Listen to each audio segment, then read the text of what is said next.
உங்களுக்கு second question மூணாவது கேள்வி. செகண்ட் கொஸ்டினுக்கு நான் ஆன்சர் பண்ணுறேன். ஓ ஓ சரி, செகண்ட் கொஸ்டின் இல்லை, நீங்கள் உங்களால் சாதி பார்க்காம கல்யாணம் பண்ண முடியுமா? அதான் முடியும். என்னால் முடியும். பெரியவங்க தான் நம்மளை கெடுக்கிறது. நான் சொல்றது அதுக்கான ஆன்சர் நான் சொல்றேன்.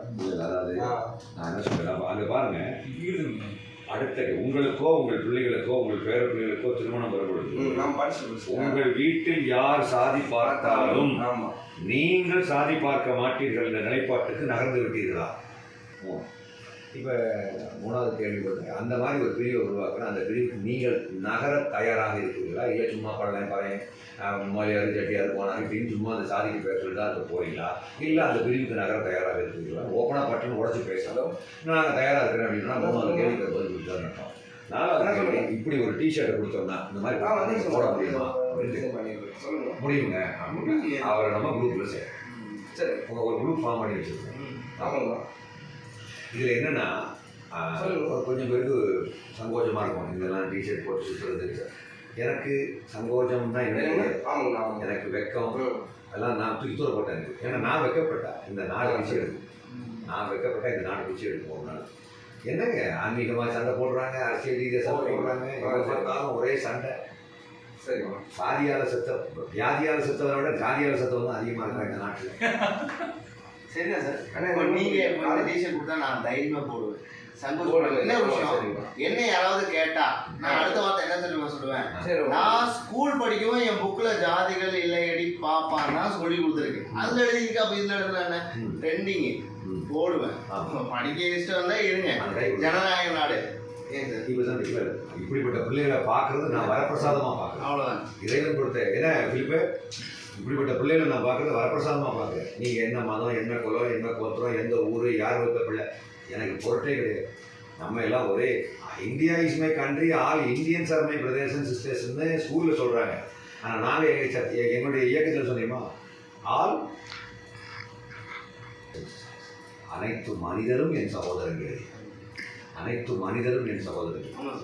இந்தியா எனது தாய்நாடாக இருந்தாலும் அனைத்து மனிதரும் என் சகோதரர்கள். കുടുക്കാറിയപ്പെട്ട് നമ്മളിപ്പോൾ താഴെ വീഴും. അത് പൊക്കിയെടുക്കുന്നത് ഞാൻ പാലക്കാട്ടിലെ മാധവന്റെ വീട്ടിൽ അവിടുത്തെ തറവാട്ടിലെ ആൾക്കാർ വരണം. നമ്മൾ അതിൻ്റെ ഇടയ്ക്ക് ചത്തും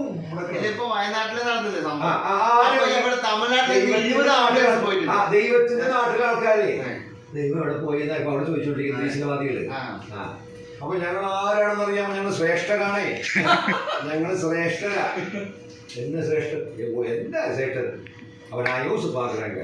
அவசானம் கடைசியாக கூட்டி கழிச்சு பார்த்தா எல்லாரும் தனித்தனியாக அனாதைகளாக நின்றுட்டாங்க. நம்மலாம் ஒன்றும் ஜாதி சங்கக்காரங்களை உண்மையிலே பிலிப்பு ஜாதி சங்கக்காரங்களை வந்து நான் திட்டவே மாட்டேன். அவங்க தரக்குறையோ, ஏன்னா அவங்க ஒற்றுமையாக இருக்காங்க. அந்த ஒற்றுமை நமக்குள்ளே வரலையே. சாதி அற்றவர் சொல்ல நாம் சொல்ல போயிதாலே சாதி அற்றவர்கள் இந்த பிரச்சனை வந்தால் யார் நிற்கிறாங்க?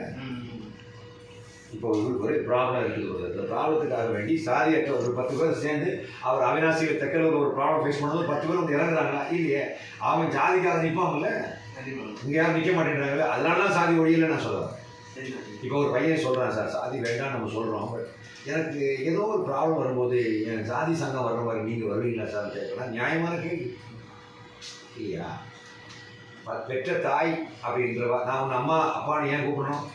சாப்பாடு போடுறோம்ல, அவன் பெற்றா சாப்பாடு போடணும். சாப்பாடு போட்டால் நீ அப்பா அம்மாவாக இருப்பாங்க. அதே மாதிரி தான் என் கூட அவங்க இணைகிறாங்க அப்படின்னாக்கா like a father I should take care of. நான் ஒரு அப்பாவாக அம்மாவாக இருந்து அந்த பிள்ளைகளை நான் பாதுகாக்கணும். அப்போ இயக்கத்தினுடைய தலைவர்கிற முறையில் நான் கண்டிப்பாக அந்த மக்களுக்கு செய்ய வேண்டிய கடமைகளை நான் செஞ்சாகணும். அதுக்கு என்ன தேவைன்னா ஒற்றுமை தேவை. இப்போ நான் ஒரு பையன் சொல்கிறேன், எனக்கு ஒரு அம்மா திடீர்னு சொல்கிறாங்க, என் பையனை படிக்க வைக்கிறது காசு கிடையாது சாமி, எனக்கு எதையாவது ஒரு வருஷத்துக்கு என் பையனை ஃபீஸ் கட்டுறதுக்கு ஏதாவது ஹெல்ப் பண்ணுங்க அப்படின்னு ஒரு பொம்பளை சொல்கிறாங்க. அப்போ சொல்லும்போது கண்டிப்பாக அந்த ஏரியா பொறுப்பாளர் யார்?